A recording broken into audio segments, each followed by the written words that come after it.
Hey. Oops. My name is Hannah. If we haven't met yet, and this thing that I'm doing is an experiment, I've basically promised myself that I'm going to show up week to week here and move through my creative blocks and document the process and how I'm feeling about it. So yeah, this is week 4. It hasn't gotten easier in terms of talking to the camera and feeling okay about that. But as I say every week, here I am. So let's get into it. Last week I posted a video where I was talking about my experiences as a child actor. And after I shared it, I felt pretty vulnerable and embarrassed. And it was interesting to track those feelings because there was embarrassed feelings, vulnerable feelings, and it also activated a kind of underlying shame feeling that I've been working with since I was a kid, and how I would sort of differentiate those things is that embarrassment is sort of a fleeting feeling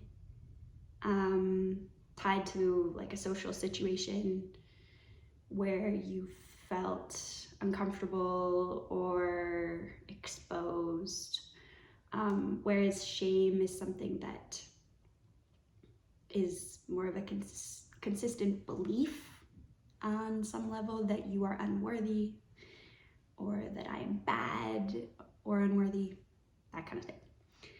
So the embarrassment after posting that was that, it was just like, I didn't talk about it as eloquently as I wanted to. I sort of rambled. Who really cares anyway? Like, what do I think I'm doing? Like, the list goes on.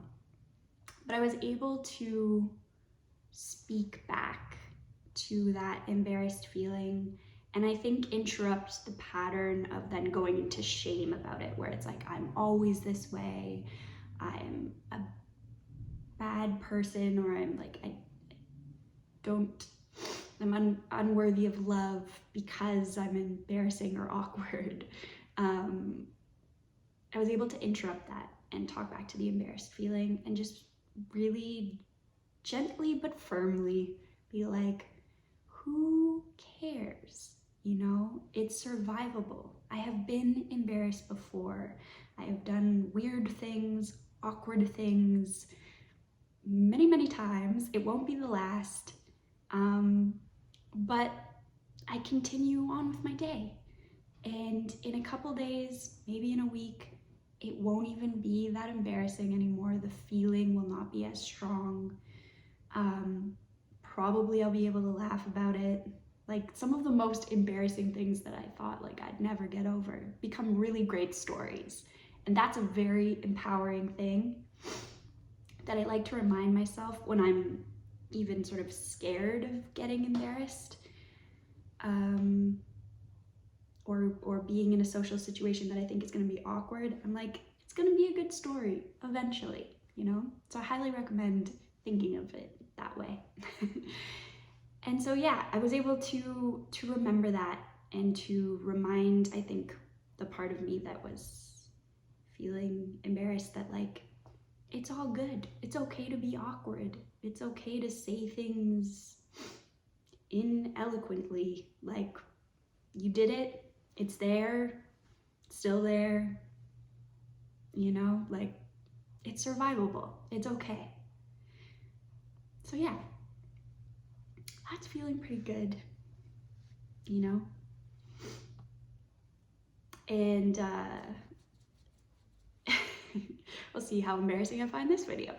But yeah, okay, so the next thing is that the theory that I've been working with, that momentum builds momentum, is working. It is working. It is true. It seems to be true because I have found that every step I've taken, every time I make a decision as opposed to overthinking it, every time I just like bite the bullet or whatever and say like, you know what, I'm going to just like move forward with this, address this or whatever. When I do that, I've been finding like, boom, then comes an opportunity. Then comes another opportunity and another opportunity. And it's actually kind of overwhelming. But I'm very grateful that that's been happening. And it's cool to see.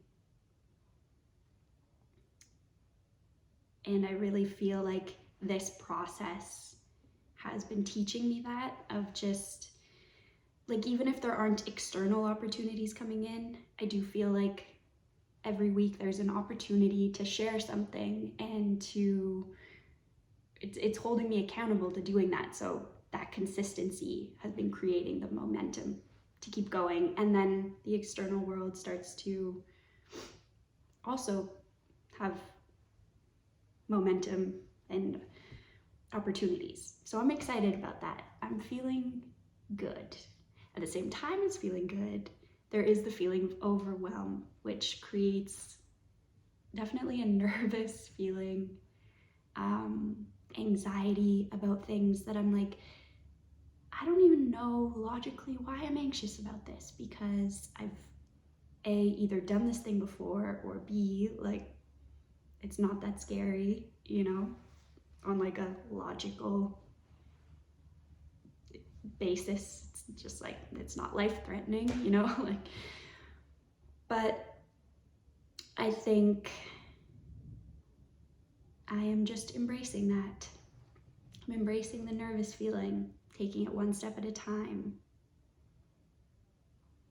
And I'm just, you know, I think what helps with the nervous feeling is to put things in place to set myself up for success. So it's not self-sabotaging or doing things that make me feel shitty and then it all spirals out of control. So it's putting things in place, like getting a good night's sleep, eating food that feels good, exercising, daylight, all that kind of stuff. So I'm doing that to help with the nervousness. And I also find it really helpful to sometimes think, am I nervous or is that excitement? Like, can I reframe? This is not a concept I came up with, but it's something many people have said and I have taken to, you know, it's something I try every once in a while, because sometimes I'm like, no, I'm just like straight up nervous. But sometimes I'm able to shift and be like, you know what, I'm kind of excited, because it's a feeling of like, I don't know what's gonna happen, and that means that there's possibility, and possibility is an exciting thing. And if I pair that with embracing being embarrassed and awkward and okay showing up in my messy and weird and unique way, if I pair those things together, then like it feels empowering, because I'm stepping out of my comfort zone. I'm showing up fully as I can, and that's what this is all about. Yeah, so that's where I'm at this week. I hope that you too are working through any creative blocks or limiting beliefs. Let me know how you're feeling, and I'll see you in week 5. Okay, talk soon. All the best. Bye.